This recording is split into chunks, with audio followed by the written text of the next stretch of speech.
கிறிஸ்துவுக்குள் மிகவும் பிரியமானவர்களே, இந்த நாளிலும் இந்த ஞாயிற்றுக்கிழமை ஆராதனைக்கு வந்திருக்கிற உங்கள் யாவரையும் அன்போடு கூட வாழ்த்தி வரவேற்கிறேன். இப்பொழுதும் நாம் ஜெபித்து ஒரு சில பாடல்களை பாடி ஆராதனை வேலைக்குள்ளாக கடந்து செல்வோம். ஜெபம் செய்வோம். அன்பின் பரலோக பிதாவே, இந்த பரிசுத்த ஓய்வு நாளுக்காக நன்றியோடு கூட துதிக்கிறோம், ஸ்தோத்தரிக்கிறோம். ஆண்டவரே, பாடல்கள் மூலமாக உங்களுடைய பரிசுத்த நாமத்தை ஆண்டவரே நாங்கள் உயர்த்தவும் உமக்கு நன்றி செலுத்தவும் கடந்து வந்திருக்கிறோம். ஆண்டவரே, நீர்தாமே ஆண்டவரே எங்கள் மத்தியிலே ஆண்டவரே வந்து இந்த ஆராதனை ஆசீர்வதிப்பீராக. பாடல்களை பாடுகிற பொழுதே ஆண்டவரே உம்முடைய தெய்வீக பிரசன்னத்தினால் நிரப்பும் ஆண்டவரே. ஒவ்வொருவரையும் உம்முடைய ஆவியினால் நிரப்பும் ஆண்டவரே. உம்முடைய நாமம் மகிமைப்படுவதாக சுவாமி. நாங்கள் வேத வசனங்களை தியானிக்கும் பொழுது கர்த்தருடைய நாமத்தை அறிந்து கொள்ளவும் அதன் மூலமாக நாங்கள் ஆசீர்வதிக்கப்படவும் நீர் எங்களுக்கு கிருபை தந்துள்ளோம். துவக்கம் முதல் முடிவு வரை தேவரீர் உம்முடைய தெய்வீக பிரசன்னத்தினால் நிரப்பும் ஆண்டவரே. உம்முடைய கிருபை எங்களை தாங்கி வழி நடத்தட்டும். எங்கள் எல்லாருக்கும் ஒரு மனதின் ஆவியை தாரும். சகல துதிகன மகிமையெல்லாம் உமக்கே செலுத்துகிறோம். மீட்பரும் இரட்சகரும் ஆகிய இயேசுவின் நாமத்தில் ஜெபிக்கிறோம் நல்ல பிதாவே, ஆமென். இப்பொழுதும் கூட ஒரு சில பாடல்களை நாம் பாடி ஆண்டவரை ஆராதிக்க போகிறோம். விந்தை கிறிஸ்து இயேசு ராஜா, உந்தன் சிலுவையின் மேன்மை என்கிற பாடலை இப்பொழுது நாம் பாடுவோம்.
வரும் பர்வதம் நீராய் என் கண்களை ஏறெடுப்பேன்.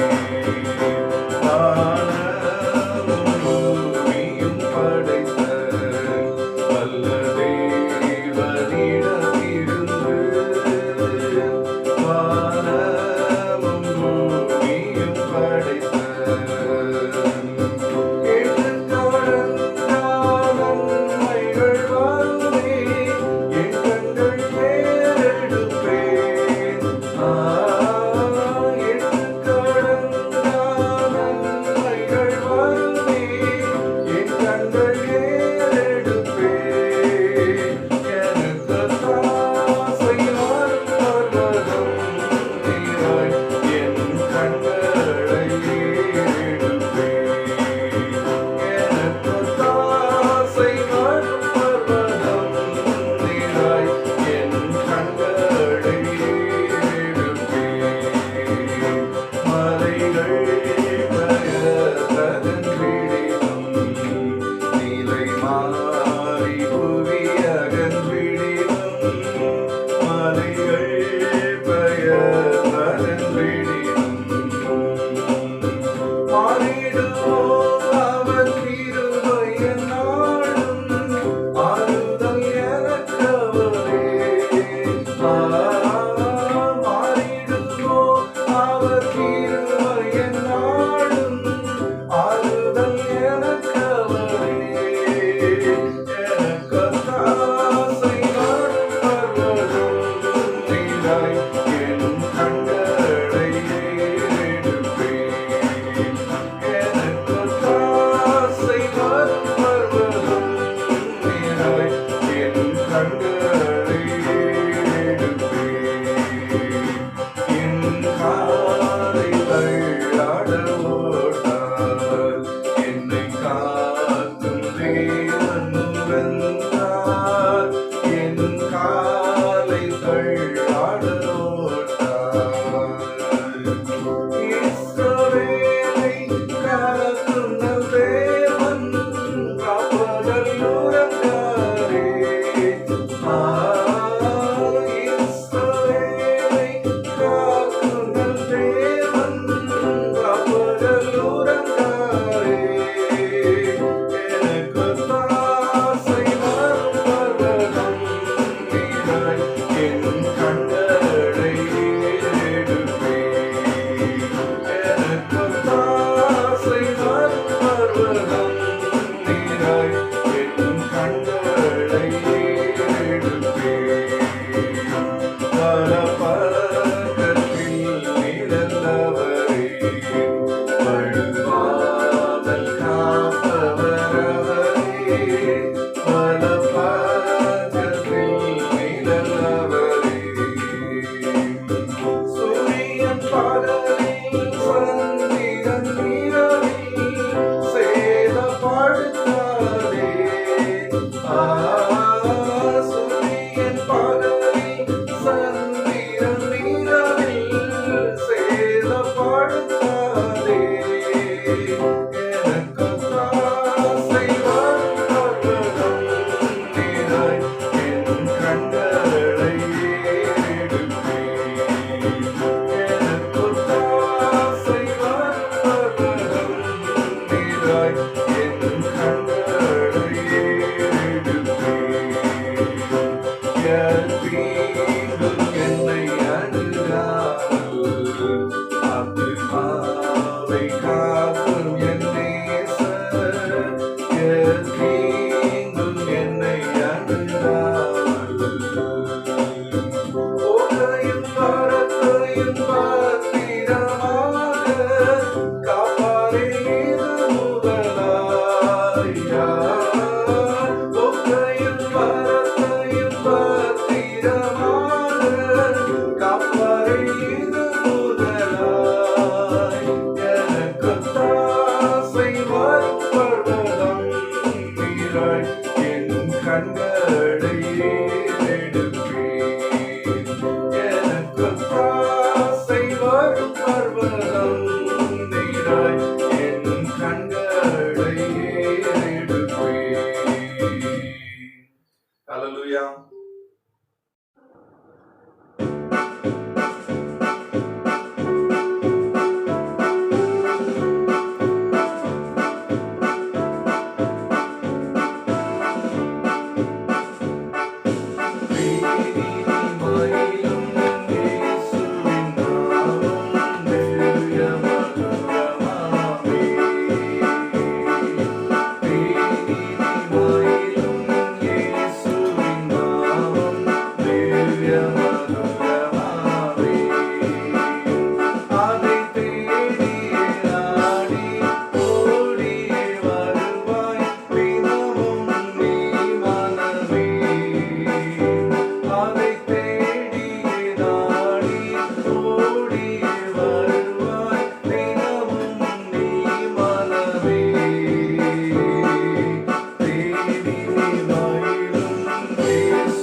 கர்த்தராகிய இயேசு கிறிஸ்துவின் நாமத்தினாலே உங்கள் அனைவருக்கும் என்னுடைய வாழ்த்துக்களை தெரிவித்துக் கொள்கிறேன். ஆண்டவருடைய பிரதான கிருபையினாலே இந்த காணொளியின் மூலமாக உங்களோடு தேவனுடைய வார்த்தையை பகிர்ந்து கொள்ளும்படி ஆண்டவர் எனக்கு செய்த நன்மைக்காக நான் ஆண்டவருக்கு நன்றி செலுத்துகிறேன். நாம் கண்களை மூடி ஆண்டவர் நம்மோடு கூட பேசும்படியாக நாம் ஜெபிப்போமா? வானமும் பூமியும் படைத்த வல்ல தேவனிடமிருந்து வானமும் பூமியும் படைத்த எண்ணுக்கடங்கா நன்மைகள் வருமே, என் கண்கள் ஏறெடுப்பே.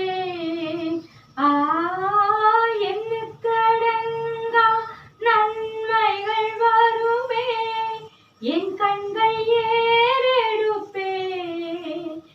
எனக்கொத்தாசை வரும் பர்வதம் நேராய் என் கண்களை ஏறெடுப்பே. அன்புள்ள ஆண்டவரே, உம்மை ஸ்தோத்திரிக்கிறோம், உம்மை துதிக்கிறோம் சுவாமி. இந்த நல்ல நாளுக்காக உமக்கு நன்றி செலுத்துகிறோம். உம்முடைய வார்த்தையை சுவாமி நாங்கள் இந்த வேளையிலே தியானிக்கும்படியாக நாங்கள் இந்த வேளையிலே சுவாமி கடந்து வந்திருக்கிறோம். ஆண்டவரே, உம்முடைய கிருபை சுவாமி எங்களோடு இருக்கட்டும் சுவாமி. எங்களுக்கு அல்ல கர்த்தாவே, எங்களுக்கு அல்ல, உமது கிருபை நிமித்தமும் உம்முடைய சத்தியத்தின் நிமித்தமும் உம்முடைய நாமத்திற்கே மகிமை வர பண்ணுவீராக. ஆண்டவரே, நாங்கள் ஆண்டவரே தியானிக்கிற இந்த வசனம் ஆண்டவரே எங்களுடைய வாழ்க்கைக்கு பிரயோஜனம் உள்ளதாக நீரே மாற்றித்தாரும். இயேசுவின் நாமத்தில் ஜெபிக்கிறோம் நல்ல பிதாவே, ஆமென். கிறிஸ்துவுக்குள் மிகவும் பிரியமானவர்களே, இந்த நாளிலும் கூட யோவான் 15ஆம் அதிகாரம் 14ஆம் வசனத்திலே உள்ள வேத பகுதி, நான் உங்களுக்கு கற்பிக்கிற யாவையும் நீங்கள் செய்வீர்களானால் என் சிநேகிதராய் இருப்பீர்கள். வேதம் சொல்லுது, நான் கற்பிக்கிற யாவையும் நீங்கள் செய்வீர்கள் என்று சொன்னால் நீங்கள் எனக்கு சிநேகிதரா இருப்பீர்கள் அப்படின்னு சொல்லி ஏசப்பா இந்த வார்த்தையை நம்மோடு கூட சொல்லி இருக்கிறார். ஒருவேளை ஆண்டவர் சொல்லியிருக்கிறார், நான் உங்களுக்கு சிநேகிதனா இருக்கிறேன் அப்படின்னு சொல்லியிருக்கிறாரு. இன்னைக்கு சிநேகிதன் அப்படின்னு சொன்னா நம்மளோட கூட வேலை பார்க்குறவங்க நமக்கு நல்ல ஃப்ரெண்ட்ஸா இருப்பாங்க. இல்லைன்னா சின்ன பிள்ளைங்கன்னா நம்ம கூட படிக்கிறவங்க நமக்கு ஃப்ரெண்ட்ஸா இருப்பாங்க. காலேஜில் நம்ம கூட நிறைய ஃப்ரெண்ட்ஸ் உண்டு.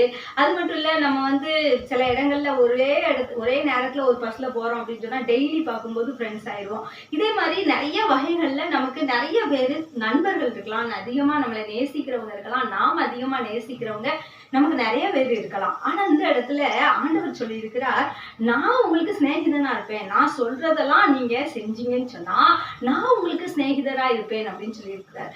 சிநேகிதனா இருப்பேன்னு சொல்றது யார் தெரியுமா? சாதாரண அவர் இல்ல, வானத்தையும் பூமியையும் படைத்த அவ்வளோ பெரிய தெய்வம் நம்மளை பார்த்து சொல்றாரு, நான் உங்களுக்கு சிநேகிதனா இருக்கிறேன் அப்படின்னு சொல்லி இருக்கிறாரு. எவ்வளவு ஒரு அற்புதமான வார்த்தை பாருங்க. ஒருவேளை முதலமைச்சர் இப்போ நமக்கு உன்னை தெரியும் அப்படின்னு சொன்னா எவ்வளவு சந்தோஷமா இருக்கு. ஏப்பா முதலமைச்சர் எனக்கு தெரியும், முதலமைச்சர் என்னோட கூட பேசி இருக்கிறாரு, முதலமைச்சருக்கு நான் சொந்தம் அப்படின்னா நம்மளை எப்படி பார்ப்பாங்க? அப்பா முதலமைச்சருக்கு சொந்தக்காரங்களாம்ப்பா அப்படின்னு சொல்லி நம்மள ரொம்ப ஆச்சரியமா பார்ப்பாங்க இல்லையா? நம்மகிட்ட அப்ப நமக்கு நிறைய தயவுகள் கிடைக்கும் இல்லையா? அதே போலதான் அப்படி ஒருவர்ல சாதாரணமான ஒரு முதலமைச்சர் நமக்கு ஃப்ரெண்ட்ஸா இருந்தாலே அதை நம்ம பெருசா சொல்ற இந்த நாட்கள்ல வானத்தையும் பூமியும் படைச்ச அவ்வளோ பெரிய ஆண்டவர் சொல்றாரு, நான் உங்களுக்கு ஃப்ரெண்ட்ஸா இருக்கேன் அப்படின்னு சொல்றாரு. எத்தனை ஒரு அதிசயமான ஒரு கிருபை பார்த்தீங்களா? அப்படி ஃப்ரெண்ட்ஸா இருக்கோம்னா நம்ம என்ன செய்யணும் அப்படின்னு சொன்னா ஆண்டவருடைய வார்த்தைகளை நம்ம கை கொள்றவங்களா காணப்படணும். ஒருவேளை பழைய ஏற்பாடுல உபாகமம், இந்த என்னாகமம் அந்த இடங்கள்லாம் நீங்க பாத்தீங்கன்னு சொன்னா ஆண்டவர் தன்னுடைய வார்த்தையை கேட்கிற பிள்ளைங்களுக்கு வச்சிருக்கிற ஆசீர்வாதம் அதிகமான ஆசீர்வாதம். அவர் சொல்லுவார் அடிக்கடி, என்னுடைய கட்டளைகளே என்னுடைய கற்பனைகளே நீங்க கை கொண்டீங்கன்னு சொன்னா நான் உங்களை இப்படி ஆசீர்வதிப்பேன் அப்படின்னு சொல்லி பயங்கரமா சொல்லியிருப்பாரு. உன் கை செய்யும் வேலையை ஆசீர்வதிப்பேன், அப்புறமா உன்னோட பிள்ளைகளை ஆசீர்வதிப்பேன், உன் மாவு உன்னோட எண்ணெய் எல்லாத்தையும் நான் ஆசீர்வதிப்பேன் அப்படின்னு சொல்லி ஆண்டவர் நிறைய ஆசீர்வாதங்களை நம்ம சொல்லி இருக்கிறத நம்ம வேதத்துல பார்க்கலாம். அந்த அளவு ஆண்டவர் தம்மை நேசிக்கிறவங்களுக்கு நல்ல நண்பனா இருக்கிறேன் அப்படின்னு சொல்லி ஆண்டவர் சொல்லியிருக்கிறாரு. அப்புறமா சொல்லியிருக்காரு பாருங்க, நீங்கள் என்னிலும் நான் உங்களிலும் நிலைத்திருந்தால் மிகுந்த கனிகளை கொடுப்பீர்கள் அப்படின்னு சொல்லியிருக்கிறாரு. ஒருவேளை ஆண்டவருக்குள்ள நம்ம நினைச்சிருக்கிற வாழ்க்கை நம்ம வாழணும். ஏதோ கொஞ்ச நாள் நல்லா ஜெபம் பண்ணோம், பைபிள் வச்சோம், பிறகு கொஞ்ச நாள் கழிச்சு அப்படியே விட்டுட்டோம், ஆண்டவரை மறந்துட்டோம் அப்படின்னு சொன்னா அது ரொம்ப வேஸ்டான ஒரு காரியம். எப்பொழுதும் அன்றாடம் அனுதினமும் நம்மளுடைய வாழ்க்கையிலே நம்மளை புதுப்பித்துக் கொண்டே இருக்க வேண்டும். ஆண்டவரோடு உள்ள உறவுகளே நம்ம நெருங்கி கொண்டே இருக்கணும். சிலர் சொல்லுவாங்க, ஆண்டவர் என்னுடைய ஜெபத்தை கேட்கவே மாட்டாரே, ஆண்டவர் நான் எவ்வளவு நாள் ஜெபம் பண்றேன் இந்த காரியத்துக்காக நான் ஆண்டவரை எவ்வளவு நாள் வேண்டிக் கொள்றேன், ஏன் ஆண்டவர் கேட்கவே மாட்டாரு அப்படின்னு சொல்லி நிறைய நேரத்துல சிலருக்கு நிறைய சந்தேகங்கள் இருக்கலாம். ஆண்டவர் இருக்காரா இல்லையா இல்லையா, நான் ஜெபம் பண்றேன் எனக்கு பதிலே கிடைக்க மாட்டேங்க, என்ன விஷயம் அப்படின்னு சொல்லி நிறைய நேரங்கள்ல நம்ம அடிக்கடி புலம்பி கொண்டு இருக்கலாம். ஆனா பாருங்க, வேதம் சொல்லுது, யார் வந்து அவரோடு கூட நல்ல நண்பரா இருக்காங்களோ அவங்களுக்கு தான் அவர் என்ன செய்வார், அவருக்கு செவி கொடுக்கிறவரா இருக்கிறான்னு சொல்லி ஆண்டவர் சொல்லி இருக்கிறாரு. இங்கிலாந்து தேசத்துல ஒரு பாட்டியமா இருந்தாங்க. அந்த பாட்டியமா ஊழியம் பண்ணிட்டு இருந்தாங்க. எப்படி ஊழியம் பண்ணாங்க தெரியுமா? ஹாஸ்பிட்டலுக்கு போவாங்க. ஹாஸ்பிட்டல்ல போய் அங்க உள்ள நோயாளிகளுக்கு ஆண்டவருடைய வார்த்தைகளை பற்றி உபதேசிப்பாங்க. அவங்களுக்கு கருணையோட அப்படியே ஜெபம் பண்ணுவாங்க. அப்புறம் என்ன பண்ணுவாங்க அப்படின்னு சொன்னா, அவங்களுக்கு ஒரு பூச்செட்டு கொடுப்பாங்க கையில. நீங்க சீக்கிரமா சுகமாயி வருவீங்க, நீங்க சீக்கிரமா வீட்டுக்கு வந்துருவீங்க, உங்களுக்கு ஆண்டவர் கண்டிப்பா சுகம் கொடுப்பார் அப்படின்னு சொல்லி அந்த அம்மா அந்த மருத்துவமனை ஊழியம் செஞ்சுட்டு இருந்தாங்க. இதை வந்து பல நாட்களா ஒரு டாக்டர் கவனிச்சுக்கிட்டே இருந்தாரு. அப்போ அந்த அம்மாட்ட போய் கேட்டாரு, அம்மா இப்படி மருத்துவமனைக்கு வந்து இப்படி நோயாளிகளுக்கு இப்படி ஆண்டவரை பத்தி நீங்க சொல்றீங்களே, உங்க ஆண்டவர் கேட்பாரா, கேட்டு சுகம் கொடுப்பாரா அப்படின்னு சொல்லி ஒரு டவுட்டோட அப்படியே கேட்டாரு. எனக்கு இப்போ அவசரமா பண நெருக்கடியா இருக்கு, ஒரு 10 லட்சம் தேவைப்படுது, ஜோமன் ஆண்டவர் உடனே அந்த 10 லட்சத்தை தருவாராமா அப்படின்னு சொல்லி கேட்டாரு. உடனே அதுக்கு அந்த அம்மா சொன்னாங்க, ஐயா இன்னைக்கு சாயங்காலம் நான் உங்களை சார்லஸ்ங்கிற ஒரு இளவரசர் இருக்கார் இல்லையா, அந்த இளவரசர் எனக்கு தெரியும், உங்களுக்கு தெரியாது இல்லையா, நான் உங்களை கூட்டிட்டு போய் அவர்கிட்ட போய் நான் காட்டுறேன், உங்களை இவர் தான் டாக்டர்னு சொல்லி நான் காட்டுறேன், நான் காட்டின உடனே நீங்க அவரோட பைக்குல கையை விட்டு ரூபா எடுத்துட முடியுமா அப்படின்னு சொல்லி கேட்டாங்க. உடனே அவர் டாக்டர் சொன்னாரு, அது எப்படிமா, நீங்க இன்னைக்குதான் அறிமுகப்படுத்தே போறீங்க, நான் எப்படி உடனே அவருடைய பையில கையை விட்டு நான் ரூபாவை எடுக்க முடியும், முதல்ல பழகணும் இல்லையா, முதல்ல என்ன அப்படின்னு சொல்லி கொஞ்ச நாள் பழகணும், ஒரு நாள் நல்லா பேசணும், அவர் கூட ஒரு நட்பை வளர்த்துக்கணும், அதுக்கப்புறம் தான் அவர் பைக்குள்ள நான் கையை விட முடியும் அப்படின்னு சொன்னார். உண்மையா சொன்னீங்க டாக்டர். இதே போலதான் முதலாவது நீங்க ஆண்டவர்கிட்ட வரணும், ஆண்டவரோடு கூட பேசணும், ஆண்டவரோடு கூட பழகணும், அதுக்கப்புறமா தான் அவர்கிட்ட நம்ம வேணுங்கிறதை கேட்டு வாங்கி கொள்ள முடியும்னு சொல்லி சொன்னாங்க. எத்தனை உண்மை பார்த்தீங்களா?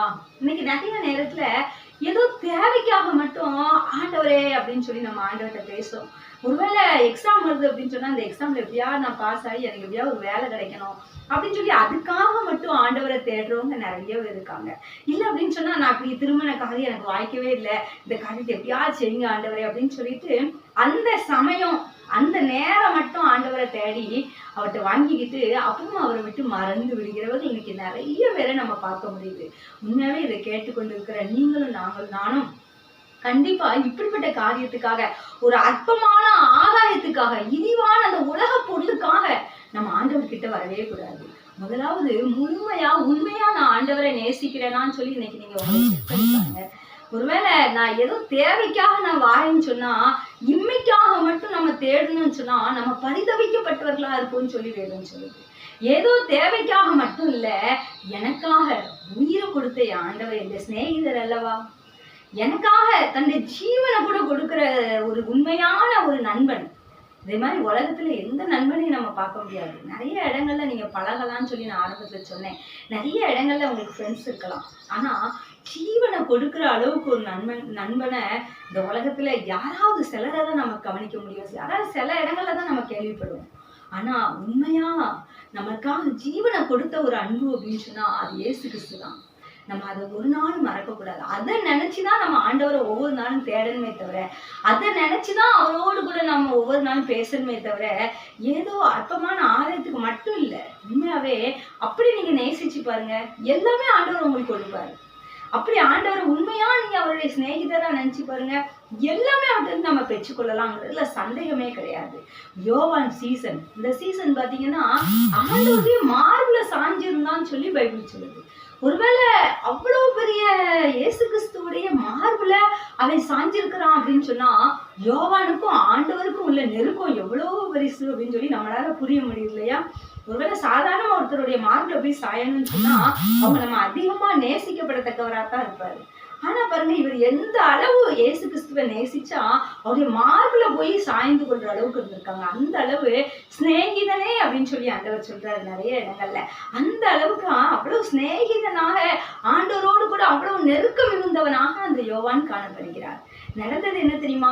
கடைசி சிலுவை மரண நேரத்துல அந்த யோவானை பார்த்தான்னு சொல்றாரு, அதோ உன் தாய் அப்படின்னு சொல்லி தன்னுடைய சொந்த தாய அவரு சீசன்ல ஒப்படைக்கிற அளவுக்கு அவன் மேல நம்பிக்கை இருந்துச்சுன்னு சொன்னா, அவனுக்கும் இயேசு கிறிஸ்துவுக்குள்ள உறவுதான் காரணம். அப்படிப்பட்ட தன்னுடைய உயிருக்கு மேல நேசிக்கிற தன்னுடைய தாய அந்த சீசன் கிட்ட அப்படியே ஒப்படைச்சிட்டு போறாரு.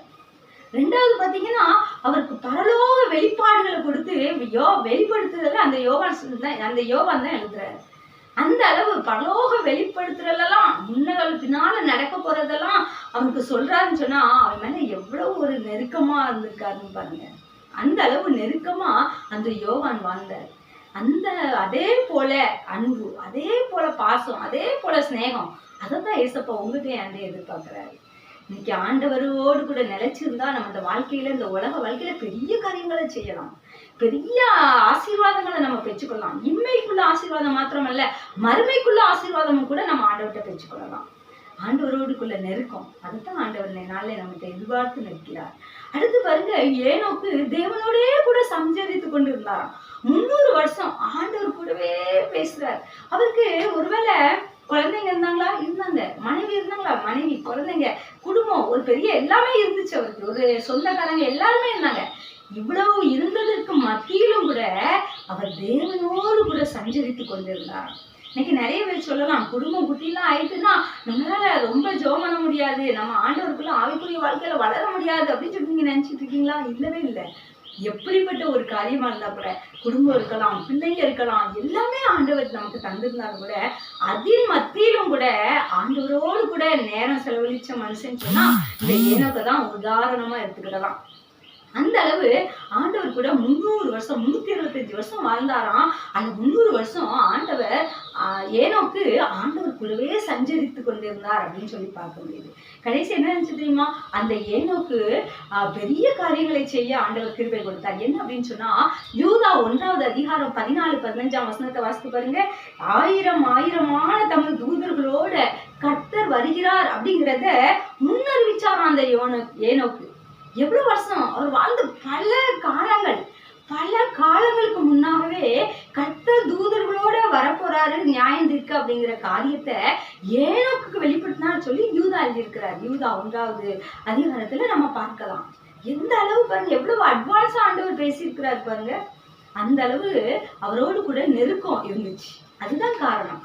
அப்புறமா எபிரேயர் 11வது அதிகாரம் 5வது வசனத்துல சொல்லியிருக்கு பாருங்க, தேவனுக்கு பிரியமாய் வாழ்ந்தான்னு சொல்லி சாட்சி கொடுத்தாங்க. யார் தேவனுக்கு பிரியமா வந்தது? ஏனோக்கு.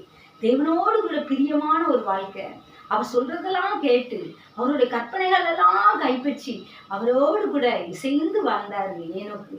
பெரிய பெரிய காரியங்கள் எல்லாம் செய்திருக்கிறார். இன்னைக்கு பாருங்க, நம்ம யோவானை பத்தி ஏனோக்கையும் பற்றி நம்ம தியானிச்சோம். இன்னைக்கு நம்மளுடைய வாழ்க்கையில நம்ம ஆண்டவரோடு இணைந்த வாழ்க்கை வாழ்றோமா? ஒருவேளை எனக்கு தெரியும் இந்த காரியத்துக்கு எதுக்கு ஆண்டவரை பத்தி ஜோம் பண்ணிக்கிட்டு, இதுதான் நான் டெய்லி செய்யற காரியம் தானே, டெய்லி செய்யற வேலை தானே, டெய்லி செய்கிற பணி தானே, இதெல்லாம் எதுக்கு ஆண்டவர்கிட்ட போய் சொல்லிக்கிட்டு நீங்க நினைக்கீங்களா? இல்லை. எப்பொழுதும் அவரை என் பக்கத்திலே நான் நிறுத்தி இருக்க வேண்டும். எப்பொழுதும் எனக்குள்ளே அவர் வாசம் பண்ண வேண்டும், நான் அவருக்குள்ளே வாசம் பண்ண வேண்டும். நான் எப்பொழுதும் ஆண்டவரோடு கூட இணைந்த வாழ்க்கை வாழ வேண்டும். எனக்கு எல்லாம் தெரிஞ்ச காரியமா இருந்தா கூட நான் ஆண்டவர்கிட்ட சொல்லித்தான் நான் செய்வேன். நான் எந்த காரியத்தை எடுத்தாலும் தேவனுடைய மகிமைக்காக நான் செய்வேன். இப்படி வாழ்றோமே, அவரோடு கூட இணைந்து ஒவ்வொரு நாளும் ஒவ்வொரு அடி எடுத்து வைக்கும் போதும் இயேசுவேன்னு சொல்லி அவரோடு கூட இணைந்து நாம் வாழும்போது அவருக்கு நாம் தோழர்கள் ஆவோம். அவருக்கு நம்ம ஒரு நல்ல சிநேகிதரா இருப்போம். ஆண்டவரோடு கூட சிநேகிதரா இருந்து ஆண்டவர் நமக்கு வைத்திருக்கிற அந்த பரலோக ராஜ்யத்தை ஆண்டவர் நமக்காக ஒரு ஸ்தலத்தை ஏற்படுத்தி வச்சிருக்கேன்னு சொல்லியிருக்கிறாரே, அந்த ஸ்தலத்திலே ஆண்டவரோடு கூட நாம் நித்திய காலமாய் நாம் வாழும்படியாக கண்களை மூடி ஜெபிப்போமா? அன்புள்ள ஆண்டவரே, உண்மை ஸ்தோத்திரிக்கிறோப்பா, உண்மை துதிக்கிறோம் ஆண்டவரே. இந்த நல்ல நாளுக்காக உமக்கு நன்றி செலுத்துகிறோம். எங்களோடு இடைப்பட்ட இந்த வேத வார்த்தைக்காக நன்றி செலுத்துகிறேன் இயேசுப்பா. ஆண்டவரே, நான் உங்களிலும் நீங்கள் என்னிலும் நிலைத்திருந்தால் மிகுந்த கனிகளை கொடுப்பீர்கள் என்று சொன்ன உங்களுடைய வேத வார்த்தையின்படி சுவாமி ஆண்டவரே, உம்மோடு கூட இணைந்த ஒரு வாழ்க்கை எங்களுக்கு தாங்கப்பா. உம்மோடு கூட சிநேகிதனாய் ஆண்டவரை வாழக்கூடிய ஒரு வாழ்க்கை எங்களுக்கு தாங்கப்பா. நிறைய நேரங்கள்ல பாவத்திலே சிக்குண்டு நாங்கள் ஆண்டவரை உண்மை விட்டு பிரிந்து போகிறோம் சுவாமி. ஆண்டவரே, இன்னுமாக ஆண்டவரை உலக சிற்றின்பத்திலே மயங்கி பல நேரங்களிலே உண்மை விட்டு பிரிந்து போகிறோம் சுவாமி. இந்த காரியத்தை எல்லாம் எங்களை விட்டு எடுத்து ஆண்டவரை உம்மோடு கூட எப்பொழுதும் பிரியமாய், உம்மோடு கூட எப்பொழுதும் சிநேகிதமாய் வாழக்கூடிய வாழ்க்கையை எங்கள் ஒவ்வொருவருக்கும் நீ தருவீராக. ஆசீர்வதியும் பொறுப்படுத்திக் கொள்ளும். இயேசுவின் நாமத்தில் ஜெபிக்கிறோம் நல்ல பிதாவே, ஆமென்.